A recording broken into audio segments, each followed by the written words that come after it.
Welcome to my channel Raj news Hindi. Latest update के लिए like और सब्सक्राइब दोनों कर दीजिए। Thank you guys. भारत और चीन की सरहद पर दोनों ममालिक के फौजियों के दरमियान लद्दाख सेक्टर में एक मरतबा फिर कशीदगी देखने में आई है, जिस पर चीन ने भारत को मुतनब्बे किया है कि वो उन इलाकों से अपने फौजियों को फौरन वापस बुलाए जहां उन्होंने दरअंदाजी की है।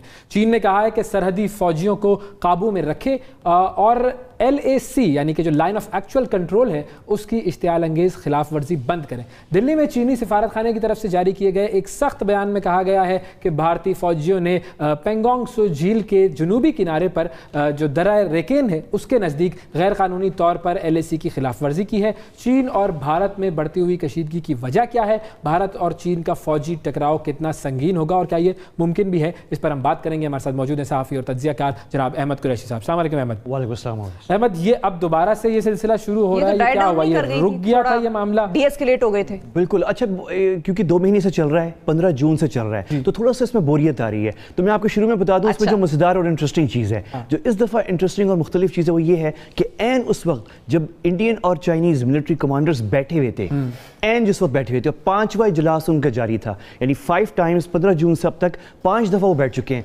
5वीं दफ़ा ऐन जब सैटरडे को बैठे हुए थे और मीटिंग चल रही थी, ये लद्दाख में फिर से वाक़या हो गया। अब दोनों साइड्स जो हैं उसमें बता नहीं रहे कि इसमें क्या नुकसानात हुए हैं, लेकिन किसने किया है और किसने किया है, एक दूसरे पर इल्ज़ाम लगा रहे हैं। चाइनीज़ कह रहे हैं कि इंडियन दाखिल हुए थे, इंडियंस कह रहे हैं कि उन्होंने कोई लेक है उसमें कब्जा करने की PLA ने कोशिश की। लेकिन जो इंटरेस्टिंग चीज़ है वो ये है कि आपको पता है तिब्बत जो है वो चीन का सूबा है, लेकिन तिब्बत के जो एग्जाइल्ड लोग हैं जो चाइना के वो इंडिया में हैं, तो उनका एक एग्जाइल पार्लियामेंट है, उसमें एक खातून है, उन खातून के कोई रिश्तेदार हैं जो स्पेशल फोर्सेस में इंडिया की। उन्होंने कहा AFP को, जो कि इंटरनेशनल न्यूज़ एजेंसी है, जो एक मोतबर इदारा है, उन्होंने कहा, उन्होंने खातून ने बताया इंडिया जिस चीज़ को कंफर्म नहीं कर रहा। अब ये मेजर डेवलपमेंट है। अभी तक जो एक चीज़ क्लियर नहीं है अवैस और शिफा, और वो बहुत इंटरेस्टिंग वो ये है कि 2 महीने से लड़ाई तो हो रही है इनकी, लेकिन अब तक हैंड टू हैंड कॉम्बैट हो रहे थे।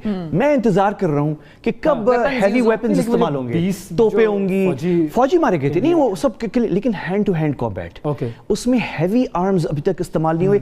ये जो सैटरडे नाइट हुआ है, फोर्सेस का आप कह रहे हैं कि मारे गए और उस दूसरी खातून ने जो है उसकी तस्दीक की, लेकिन इंडिया नहीं एक्सेप्ट कर रहा, तो इंडिया अगर तो एक्सेप्ट कर लेता है तो फिर तो उसको जवाब देना पड़ेगा चीन को 100%, और ये फंस जाएंगे तो शायद इसलिए नहीं एक्सेप्ट कर रहा, हो सकता है नहीं कि अभी मामला और आगे ना बढ़े। 100%। लेकिन एक और चीज़ आप ये ज़रूर देखें कि इसमें 2-3 चीज़ें बड़ी मज़ेदार हैं। एक तो ये है कि अभी तक मीडिया तो बातें कर रहा है, प्रोटेस्ट इंडिया में हो गए, लेकिन अभी तक मोदी साहब और शी जिनपिंग जो 2 हेड्स हैं, अभी तक उन लेवल पे उन दोनों ने कोई स्टेटमेंट एक दूसरे के खिलाफ नहीं दिया है। वज़ारत दिफा का तो स्टेटमेंट आया है कि चीन ने खारजा सबका है, पसपा कर दिया। चाइनीज वजीर खारजा का स्टेटमेंट, चाइनीज फॉरेन मिनिस्टर ने। लेकिन ये 2 मुल्क 2 जगहों से कंट्रोल कर रहे हैं बस। एक जगह ये है हेड ऑफ स्टेट्स, और एक जगह के अभी तक हैवी तोपे इस्तेमाल नहीं हुई अभी तक। अच्छा, लेकिन एक और चीज़ है वहाँ पर उस एरिया में चीन के हवाले से तो ये बात है कि जो वो सैटेलाइट मैपिंग करते हैं तो भाई बड़ा असला है और बड़ा उन्होंने अपना जमा किया हुआ है, लोगों को भी और असला भी बड़ा रखा हुआ है, तो इंडिया के हवाले से भी यही होगा? नहीं, 100%। ये तो बड़ी सीरियस सिचुएशन हो गई है। अब तो बाकी उन दोनों साइड्स ने इतना असलहा जमा कर लिया है कि अगर चिंगारी यानी कोई स्टार्ट होती है तो एक बड़ी जंग हो सकती है।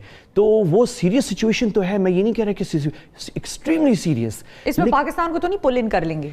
पाकिस्तान अभी तक बड़ा कॉशियस, बड़ा स्मार्ट हमने खेला है। हमने ना बहुत ज़्यादा कोई खुशी का इजहार किया, ये ऑफिशियली, वैसे तो मीडिया में हम कर रहे हैं, लेकिन क्योंकि इंडिया की, लेट्स बी ऑनेस्ट, इंडिया ने अपने आप को पिछले 25 साल से वेस्ट में पेश किया था कि अगर आप लोगों ने चाइना को कंटेन कर हमारे पास आए तो ये हमारे लिए बहुत बड़ी एक कुछ, लेकिन हम बड़े केयरफुल हैं क्योंकि इसमें बहुत सारी चीज़ें हैं। अभी हम बात नहीं कर सकते उस पर क्योंकि वो लंबी बात है, लेकिन अगर लड़ाई छिड़ती है कोई ज़्यादा तो कहीं कश्मीर का मामला पसे पर्दा तो नहीं हो जाएगा, क्योंकि सारा फोकस उस तरफ चल जाएगा। एक और डरने वाली चीज़ ये है कि कहीं ये ना हो कि अगर कोई बहुत बड़ी लड़ाई होती है तो वेस्ट, क्योंकि चाइना को कंटेन कर, तो इंडिया को भी वो सपोर्ट वेस्ट कर नहीं रहा था उस तरह, लेकिन अब करना शुरू हो जाएगा और इंडिया को फायदा हो जाएगा। वो कैसे करेगा? इकोनॉमी के थ्रू? इकोनॉमिकली, क्योंकि कोरोना में तो इंडिया की economically loans, business, equipment, military equipment, बहुत सारी चीज़ें हैं। आपको पता है बहुत सारी चीज़ें हैं मिलिट्री टू मिलिट्री रिलेशंस में, इवन इसराइल के साथ। जो इसराइल कुछ चीज़ें पाकिस्तान स्पेसिफिक मांग रहा था, اسرائیل سے بھی, امریکہ سے بھی, جو یہ ممالک نہیں دے رہے تھے, کیونکہ آپ کو پتہ ہے بیلنس رکھنا پڑتا ہے انٹرنیشنل ریلیشنز میں. تو اس میں فائدہ انڈیا اٹھا سکتا ہے, جیسے انہوں نے 25 سال سے اٹھایا ہے. تو اس پہ یعنی ہم بہت زیادہ اگر لڑائی ہو بھی جائے تو اس پہ کچھ چیزوں میں انڈیا کا فائدہ ہو سکتا ہے. لیکن چائنا کے لیے بھی تو بہت بڑی مارکیٹ انڈیا ہے نا اکنامکلی. 100%. تو ابھی تک یہ ایک اور مزیدار چیز ہے کہ اب تک انڈیا جو ہے, ٹھیک ہے وہ کالز ہو رہی ہیں کہ بوائکٹ کریں, ایپس ویپس بند کرنا الگ چیز ہے, لیکن میجر ٹریڈ وار ابھی شروع ہوئی نہیں ہے. چائنا کی فیکٹریز لگی ہوئی ہیں انڈیا میں, یہ بہت بڑا مارکیٹ ہے. تو یہ, اور آپ کو پتہ ہے کہ چائنا انڈیا کا, ہم تو امریکہ کو کہتے ہیں نا کہ مارکیٹ اور ویسٹ, لیکن ایکچولی سب سے بڑا جو مارکیٹ جو پارٹنر ہے انڈیا کا وہ چائنا ہے. تو ایکچولی تو ابھی تک ان دونوں نے ایک دوسرے کو یہاں نہیں مارا, اور ابھی تک ہیوی توپے, ابھی میں توپوں کا انتظار کر رہا ہوں. میں بیسیکلی توپوں کا, توپے ایکچولی جب توپے کھلیں گی اور توپے استعمال ہوں گی, ہم بیٹھ کے کہہ سکتے ہیں پھر اس کے بعد کیا ہوگا, شروع ہو گیا. نہیں, پھر تو بڑا سیریس ہوا ہے. پھر وہ ساری باتیں کہ کتنا ویسٹ سپورٹ کرتا ہے وہ سب سامنے آئے گا, لیکن ابھی تک ہوا نہیں ہے. تو لیٹس سی کہ توپے کب چلتی ہیں. اچھا, اب یہ توپیں چلنے سے پہلے, چونکہ یہ ایک اس سے لنکڈ جو ہے وہ سارا سین تھائی کنال کا بھی ہے, کہ اب جو چائنا جو ہے وہ تھائی لینڈ کے ساتھ مل کر تھائی کنال کے اوپر کام کر رہا ہے, وہ کتنا افیکٹ کرے گا چائنیز اکانومی کو, کیونکہ وہ تو ان واٹرز تک ایکسیس چاہ رہا ہے اور ایزی ایکسیس مل جائے گا, اور تھائی لینڈ بھی کوآپریٹ کر رہا ہے اس میں. ہاں نہیں, وہ تو بڑی سیریس ایشو ہے. اس میں میرے خیال میں چائنا کے لیے جو مشکلات پیدا کی جائیں گی وہ انوائرمنٹل ایشوز اور یو این کے پلیٹ فارم اور جو انٹرنیشنل فورمز ہیں, کیونکہ اس میں اس چینجز میں جو اسٹڈیز ہیں, میں نے اس میں کوئی ایکسپرٹ نہیں ہوں اس میں, لیکن جو تھوڑا سا بہت جو بڑا ہے اس میں یہ ہے کہ اس میں انوائرمنٹل بہت سارے ایشوز ہیں. تو اس میں آپ ملٹریلی تو دو ملکوں کو روک نہیں سکتے, لیکن آپ روک سکتے ہیں کہ انوائرمنٹل ایشوز کے اوپر, اور آپ کو پتہ ہے یو این ایجنسیز ہیں انوائرمنٹ کی, تو اس میں بڑے ایشوز بن سکتے ہیں. تو وہ پنگے وہ بھی لیں گے چائنیز, وہ بھی لیں گے, وہ چلیں گی. یہ تو بھی چلے گا, آخر میں توپوں کے انتظار پر آ جائے. توپے, ہاں اس کا